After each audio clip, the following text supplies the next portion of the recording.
What's up, everybody? It's Sonosi. So we got some good news this week. The UFC Abu Dhabi card in August has announced some fights, and we're finally getting Umar Mamedov and Corey Sandhagen to fight.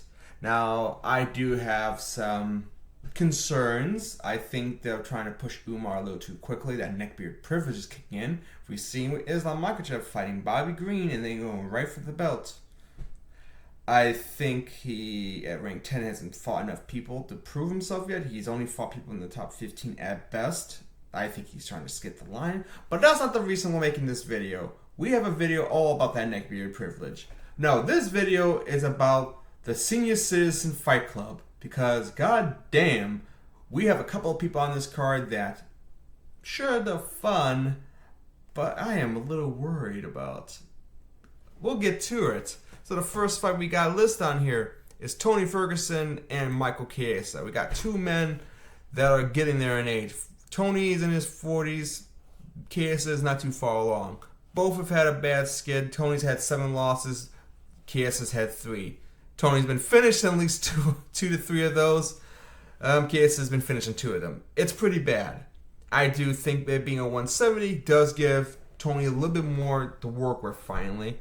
I do feel this is his last chance. Honestly, win or lose, he should retire. I don't personally think he should retire in foreign soil, per se. But if you win, please go, man. But this is the UFC of saying, here's your final fight.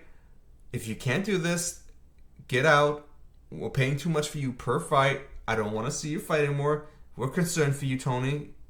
Don't die, Grandpa.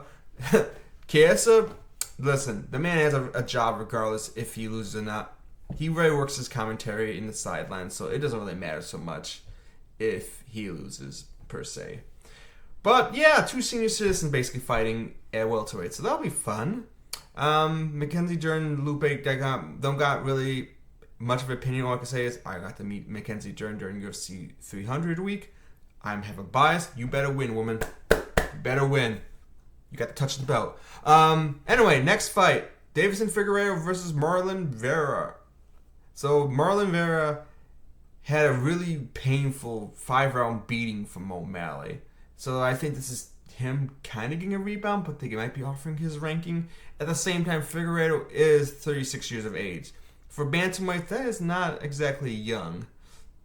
But it's not ancient either. But it's getting there. I count him in the senior citizen part a little bit. The difference is, compared to everyone else on this card, I don't think they don't want him to get a victory off here. They want him to go for the belt, being a former champion, going for 2 belts. So he might be the only one that's in a favorable position that they want to move forward, just because of his name value. I mean, he was one of the only people that was making flyweights fun when they were thinking of axing it. So use that knowledge to do the best you can. Now, the main reason we made this video, we have Vicente Luque versus Nick Diaz. Yes, I said it right, Nick Diaz. The man hasn't fought for 2 years. Last time was a sloppy fight against Robbie Lawler at 185, a weight class neither of them belong with. Now, unfortunately, Nick Diaz is now in his 40s fighting.